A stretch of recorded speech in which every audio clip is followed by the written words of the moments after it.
Hello YouTube, my name is Nightmare Visions. I tell spine-chilling stories to my viewers. If you like these stories, please make sure to like and subscribe and turn on post notifications for every post.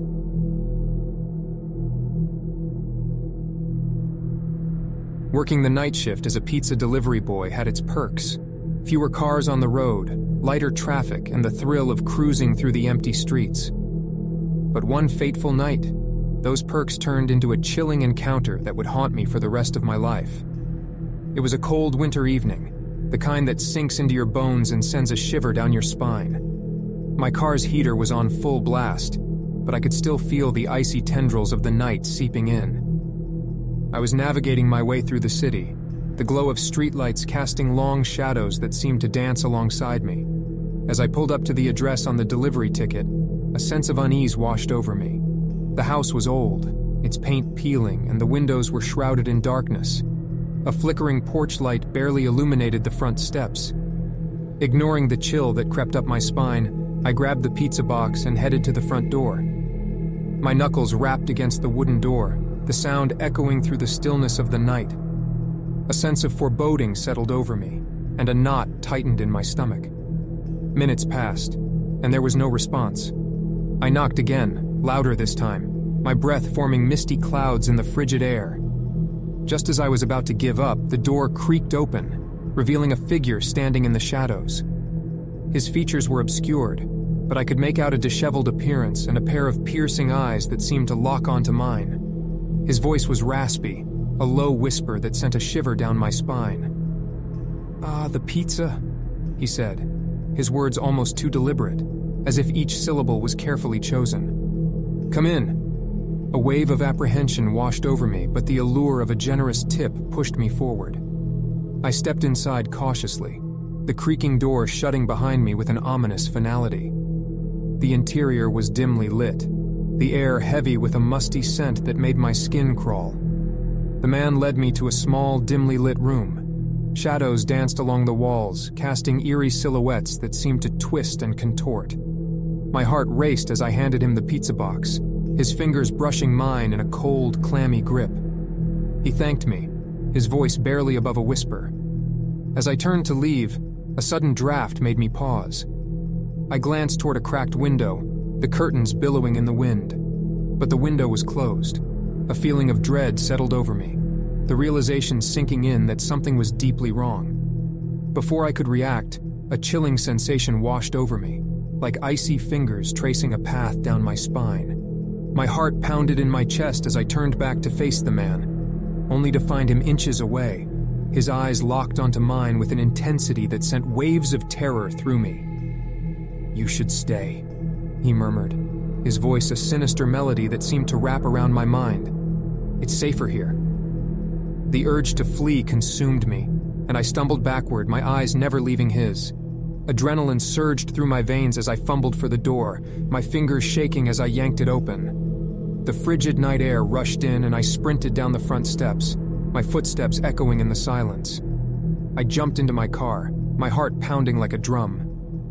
I glanced back at the house, my breath catching in my throat as I saw the man standing on the porch, his eyes fixed on me, an eerie smile playing on his lips. I slammed my foot on the gas pedal, the tires screeching as I sped away from that nightmarish scene. The memory of those chilling eyes haunted me for nights to come, and I couldn't shake the feeling that I had narrowly escaped something truly sinister. To this day, I avoid that part of town. The memory of that chilling encounter, a constant reminder that darkness can lurk in the most unexpected places, even on a seemingly routine pizza delivery on a cold winter's night.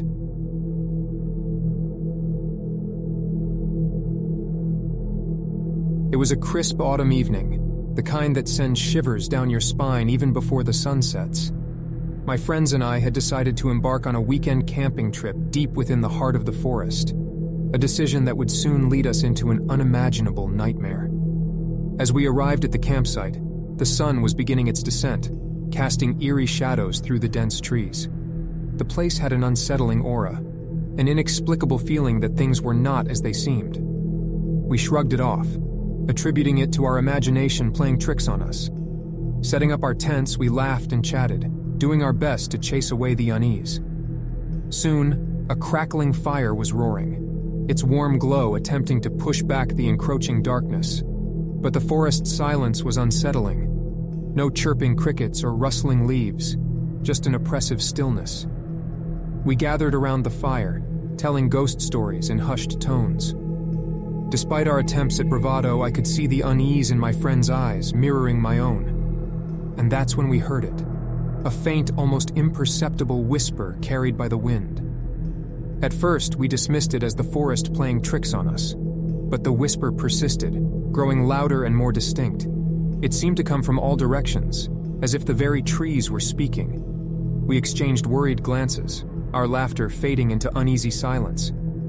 The whispers seemed to take on a sinister tone as if they were forming words, but we couldn't make out what they were saying. Anxiety gripped us, and our attempts to rationalize the phenomenon fell on deaf ears.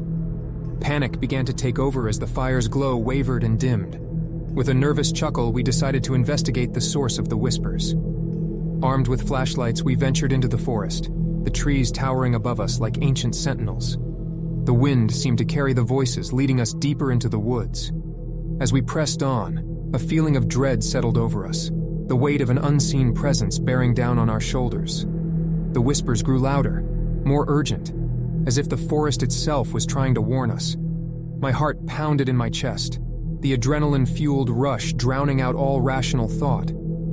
Suddenly, my friend Jenna let out a blood-curdling scream. We turned to find her staring at a gnarled tree, its bark etched with strange symbols that seemed to writhe and twist. The whispers reached a crescendo, and the symbols glowed ominously. Paralyzed with fear, we watched as the ground beneath the tree began to crack, revealing a dark, gaping hole. Without warning, Jenna was yanked off her feet and dragged into the hole by an unseen force. Her screams echoed in the night, a chilling symphony that seemed to blend with the haunting whispers. We rushed to the edge, our flashlights revealing nothing but darkness below. Tears streamed down our faces as we realized we were powerless to save her. The forest had claimed one of us, and the whispers grew triumphant, swirling around us like a malevolent vortex. With a heart-wrenching sob, we stumbled back from the hole, fleeing through the trees in a blind panic. We ran for what felt like an eternity, the forest closing in around us, the whispers pursuing us relentlessly. Exhausted and disoriented, we stumbled upon a clearing, our flashlights revealing an ancient stone altar surrounded by eerie totem poles. The whispers grew deafening, their words finally forming a chilling message. "One of you belongs to us now."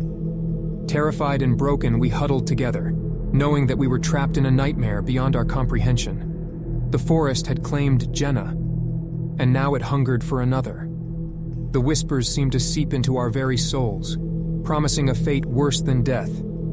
As the night wore on, our sanity frayed, and the forest's grip tightened. The air grew thick with an otherworldly energy, and we could feel the presence of malevolent entities closing in. With the first light of dawn, the whispers receded, leaving us traumatized and broken. We stumbled back to our campsite, packed our belongings, and fled the accursed woods.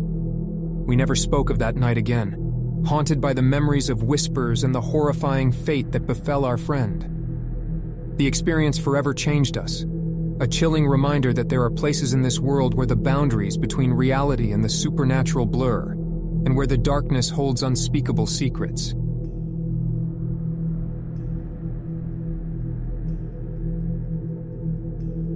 The memory of that night still sends shivers down my spine, a chilling reminder of the inexplicable horrors that can lurk in the corners of our reality. It was a stormy evening, rain lashing against the windows, and the low rumble of thunder echoing through the air. My heart raced as I heard my mother's voice calling me from the depths of the basement. "Alex, come down here for a moment." Her voice beckoned, a note of urgency lacing her words. I hesitated, peering down the dimly lit staircase that led to the basement. The flickering light bulb cast eerie shadows, turning the ordinary into something unsettling. My mother's call had a strange quality to it, a whisper of fear that made my stomach tighten. Taking a deep breath, I descended the creaking stairs, my steps hesitant. The air grew colder, and a feeling of unease settled over me like a heavy fog. The basement seemed different that night, a place I had been countless times before, now transformed into something unfamiliar and unsettling. As I reached the bottom of the staircase, my heart skipped a beat. The basement was empty, shrouded in shadows that seemed to dance and sway. Confusion gnawed at me as I scanned the dimly lit space, searching for my mother. The silence was deafening, broken only by the distant rumble of thunder. "Mom!" I called out, my voice trembling. "Are you down here?" No response, just the echo of my own words bouncing off the cold concrete walls. I took a tentative step forward, my unease deepening with each passing moment.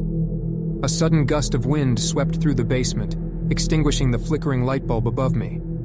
Darkness enveloped me and panic clawed at the edges of my mind. My fingers fumbled for my phone, the pale glow of its screen providing a feeble source of light. I could feel my heart pounding in my chest, the oppressive weight of the basement pressing down on me. Every instinct screamed at me to flee, to escape the suffocating darkness that seemed to have a life of its own. "Mom, this isn't funny," I stammered, my voice quivering. "Please come out." But the silence persisted, broken only by the distant sound of rain and the occasional roll of thunder. My phone's light revealed nothing out of the ordinary, just the cold, empty basement that I had known my entire life. Yet a gnawing sense of dread tugged at me, an intuition that something was terribly wrong. As I turned to ascend the stairs, a whisper brushed against my ear, sending a chill down my spine. The words were barely audible, a faint murmur that seemed to come from nowhere and everywhere all at once. It was a voice I couldn't recognize, a haunting whisper that seemed to seep into my very bones. "Stay." The word echoed through the darkness, freezing me in place.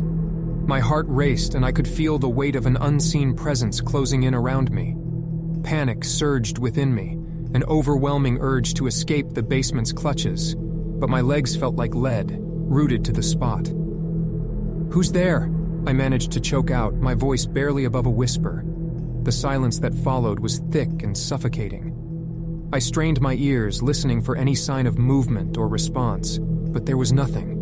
Just the sound of my own ragged breath and the pounding of my heart. And then, just as suddenly as it had begun, the oppressive presence lifted. The darkness seemed to recede and a sense of normalcy returned to the basement. The light bulb above flickered back to life, revealing the familiar surroundings once more. With trembling hands, I raced up the staircase, my heart still racing, and burst into the living room.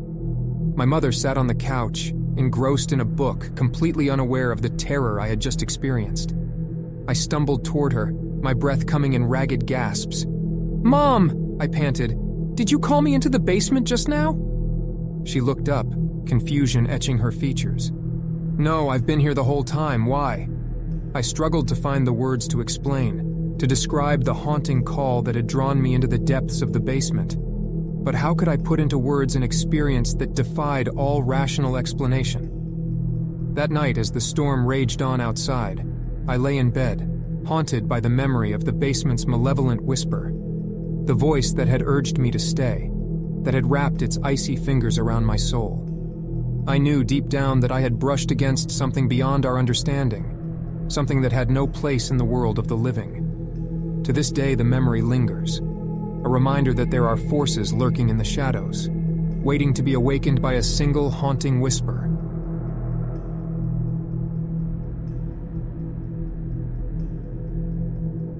Moving into a new neighborhood is always a mix of excitement and uncertainty. When my family and I settled into our quaint suburban house, we were hopeful for a fresh start, a chance to build new memories.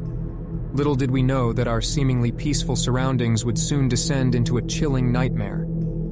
Our new home was nestled at the end of a quiet cul-de-sac, bordered by tall oaks that seemed to cast protective shadows over us. The neighbors were friendly, waving as we unloaded boxes and introduced ourselves. One house, however, stood out among the rest, the small, weathered cottage beside ours. Its windows were always tightly shut, and an air of mystery surrounded it. Our neighbor, Mrs. Thompson, was an elderly woman who rarely ventured outside. Her appearance was frail, her eyes shrouded in sadness. Despite our attempts to strike up conversations, she remained distant, almost as if she were hiding something. Strange occurrences began shortly after we moved in. Late at night, I would hear faint whispers and murmurs like hushed conversations carried by the wind. I dismissed them as products of an overactive imagination, the result of adjusting to a new environment. But as days turned into weeks, the whispers grew louder, more distinct and undeniably unsettling. One evening, as I was working in my study, I noticed movement in the corner of my eye. Glancing out the window, I saw Mrs. Thompson standing in her garden, her eyes fixed on our house. Her gaze was intense, unnerving, as if she were watching our every move. I quickly looked away, a shiver running down my spine. The whispers continued, weaving their eerie web around our lives. My children began to complain of unsettling dreams, describing shadowy figures that whispered to them in the night. My wife's once bright demeanor darkened, and she confessed to hearing the whispers as well. Our home, once a sanctuary, now felt like a prison of paranoia.